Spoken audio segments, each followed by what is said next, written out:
अस्सलाम वालेकुम, कैसे हैं आप सब। उम्मीद है सब ठीक ठाक होंगे और बहुत खुश होंगे। आज हम आपके लिए लाए हैं जी एक और नई ज़बरदस्त सी रेसिपी। इस रेसिपी का नाम है बेसन वाला नान।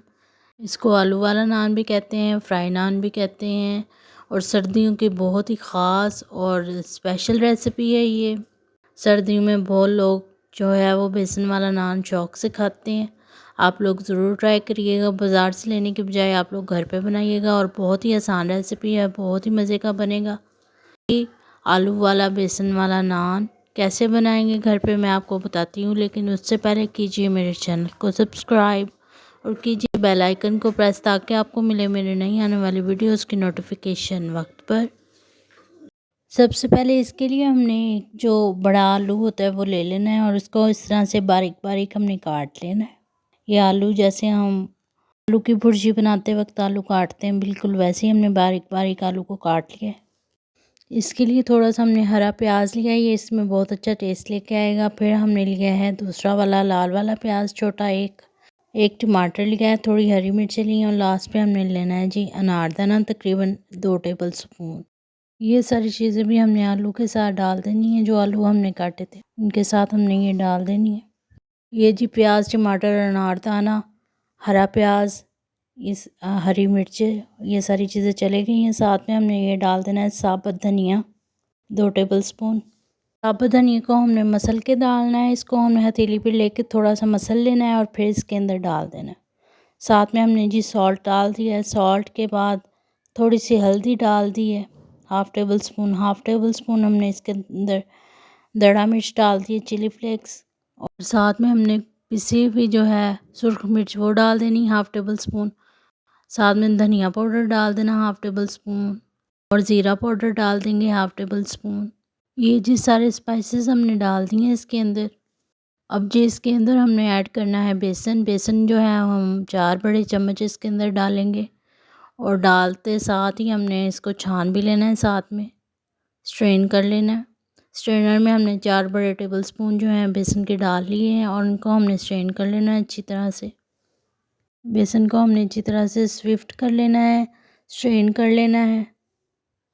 स्ट्रेन करने के बाद इसको हमने चम्मच की मदद से मिक्स कर लेना है सब चीज़ों के साथ और इसमें हमने थोड़ा थोड़ा पानी ऐड करके इसका हमने बैटर तैयार कर लेना है। बैटर हमने ऐसा बनाना है जो बहुत ज़्यादा गाढ़ा भी ना हो और बहुत ज़्यादा पतला भी ना हो। इतना हमने इसको गाढ़ा रखना है जो हमारे नान के ऊपर आसानी से जो है वो लग जाए। थोड़ा थोड़ा पानी इसके अंदर डाल के तो हम इसको मिक्स करेंगे। आप चाहे तो हाथों से भी इसको मिक्स कर सकते हैं, हाथों से बहुत ज़्यादा आसानी से और अच्छी तरह से हो जाएगा। हम दोनों तरीक़ों से आपको बता रहे हैं, जैसे आपका दिल करे वैसे आप कर सकते हैं। एंड फुल ऑफ हमने इसके अंदर धनिया की ऐड करनी है। धनिया जो है वो इसकी खूबसूरती में इजाफ़ा करेगा, बहुत ज़्यादा खुशबू आएगी, बहुत प्यारी खुशबू आएगी धनिया डालने से, इसलिए आप लोग धनिया को स्किप ना कीजिएगा। और अब जी हाथों की मदद से हमने इसको मिक्स कर लेना है। आप देख सकते हैं कि हमारा बैटर जो है वो बहुत ज़्यादा गाढ़ा भी नहीं है और बहुत ज़्यादा पतला भी नहीं। इसी तरह आप लोगों ने रेडी कर लेना है इसको। बैटर जी अब रेडी है तो इसको हम स्टे देंगे 10 से 15 मिनट। फिर हम आगे स्टेप करते हैं, अगला प्रोसेस करते हैं।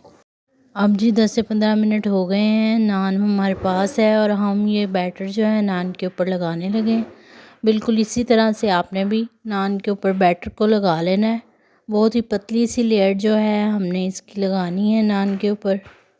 जब नान के ऊपर हम लगा लेंगे बेसन की लेयर को तो हमने इसको डाल देना है ऑयल के अंदर। ये फ्राई पैन के अंदर हम पहले से ऑयल डाल के रखा हुआ था, गरम किया हुआ था इसको। जब इसमें बबल्स बनने शुरू हो गए तो हमने इसके अंदर जो है नान को डाल दिया और वो फ्राई हो रहा है तब तक हम दूसरा नान भी इसी तरह से लगा लेंगे। ये जो मिक्सचर की लेयर है हमने बहुत पतली लगानी है ताकि कच्ची ना रहे, पक जाए अच्छे तरीके से। हमने बहुत ज़्यादा मोटी लेयर नहीं लगानी नान के ऊपर। और जी ऑयल जो है हमने एक पैकेट डाला है फ्राई करने के लिए, जो है आपको पता है ऑयल ज़्यादा ही चाहिए होता है। जब ये इस तरह से फ्राई हो जाएगा तो हमने इसको निकाल लेना है। मीडियम फ्लेम के ऊपर हमने इनको फ्राई करना है और ये 5 से 10 मिनट में तकरीबन जल्दी से ये फ्राई हो जाएंगे और बहुत ही क्रिस्पी और बहुत ही मज़े के बनेंगे। बच्चों बड़ों सबको ज़रूर बना के खिलाइएगा। सर्दियों के स्पेशल नान, बेसन वाले नान और मेरे चैनल को कीजिएगा लाइक, शेयर एंड सब्सक्राइब। मिलूँगी मैं आपसे नेक्स्ट रेसिपी में। अपनी दुआ में मुझे रखिएगा याद। अल्लाह हाफिज़।